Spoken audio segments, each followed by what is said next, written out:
Hi everyone, this tutorial is going to help you learn how to use Scratch. When you get to the Scratch website, you're going to click Create. This will take you, in a minute, to the spot where you can create your projects. Okay, let's have a look at what's going on here. Up in the left, in the top right, you'll see that I'm signed in. It's always good to have an account on Scratch so you can save your projects. Make sure you check with your teacher and use the account that they give you. Now we're going to go from here to the different parts of the Scratch page. So this is your action box. This is where everything that you code takes place. Down here is all the information about the characters you're using. In Scratch, characters are called sprites. And you can see that this is sprite 1. And there's a bunch of information here about the sprite.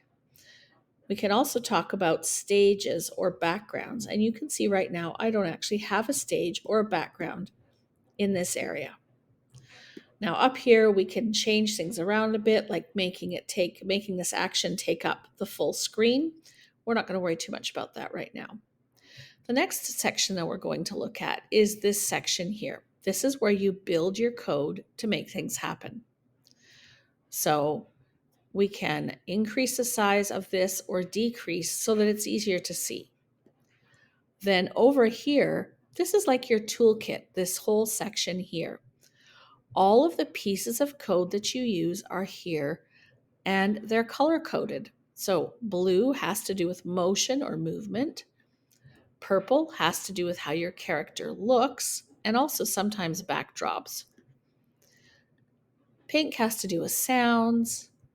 Yellow has to do with something we call events, and events are things that start your code. Orange has to do with control, things like if statements and repeat loops. Blue is sensing, things like whether or not your character is touching a certain color. Green is operators. This is kind of math stuff like if the score is between 1 and 10, do this thing. And you can use all of these tools in here to do that. This color of orange controls something called a variable, and we'll talk about variables as we work with Scratch. But a variable is basically anything that can change during the course of what you're building. So if you were making a game, it might be something like the score. And then the pink down here at the bottom allows you to make your own kinds of blocks. And then right down at the very bottom here, there are a bunch of things we can add in. For instance, we can add a pen in so that we can actually we can program Scratch to draw things. We can add text to speech. There are a bunch of things in here that you can add. But for now, let's start with the basics. So these are our building blocks. We also here have costumes. And you can see with this particular sprite, it has 2 costumes, so that if I switch back and forth between those costumes, it can almost look like my sprite is walking. And you can see all these tools here.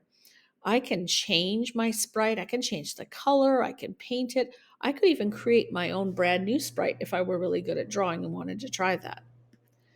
And then here we have our library of sounds. And there are lots and lots of different sounds in Scratch, and you can also create your own sounds. All right, what else do we need to say? Well, let's go back here to code and let's go ahead and start with an event. And the most commonly used event is when the green flag is clicked. And I'm going to drag over this piece of code and make sure that they are attached like Lego pieces. So this now says when the green flag is clicked, move 10 steps. And I can test that by clicking the green flag. And there you go. My sprite moved 10 steps. Now, obviously 10 steps is very small. I can change that if I want to and make it 100 steps. Now when I click this, my sprite moves quite a bit further. Okay, and then you also have the stop. That will stop any movement that's going on. If you've created a program that you really like, you want to give it a title and save it. Scratch saves automatically during the process, but it's always a good idea to save every once in a while on your own as well. The other area that you'll see if you are signed in with your account is the backpack.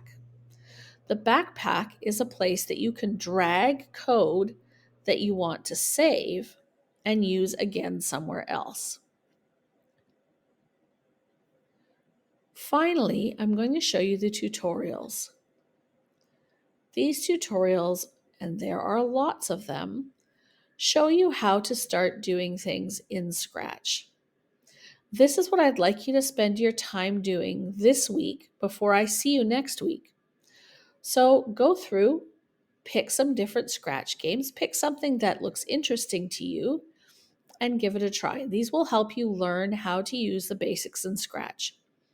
By the time I see you next week, I'd like you to have tried at least 5 tutorials, and you could have done all of them if you really wanted to and you had the time. All right. Hopefully that's enough to get you started and play around. Keep in mind, you can't do anything wrong in here. You can't break anything. And the best way to learn sometimes is just to play. I hope you enjoy it. Have fun, and I'll see you next week.